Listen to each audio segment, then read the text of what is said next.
Мұқағали Мақатаев. Бүгін менің туған күнім. Бүгін менің туған күнім, ой пәле-ай.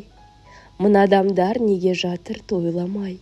Банкет жасап берер едім өзім-ақ, Тәңірдің бір жартпай-ақ қойған-ай.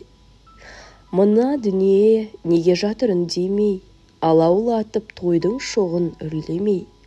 Құшақ-құшақ гүл шоқтарын лақтырып, мынау шапан, мынау атың міндемей. Мына жұртқа жақпады ма әлденем, бекер өмір сүргенмін бе әлдемен. Халқым, сенің қасиетіңді білем мен, босқа өмірім өтті мекен әуремен. Айтамын деп қуанышың мұңыңды, басқа арнаға бұрдым бәлде жырымды. Мен бәрібір өзің менен бір болам, өзегіне тепсең дағы ұлыңды. Тойланбаса тойланбасын, не етейін, той көрмей-ақ, сый көрмей-ақ өтейін. Қаламымды берші маған бәйбіше, болашаққа арыз жазып кетейін.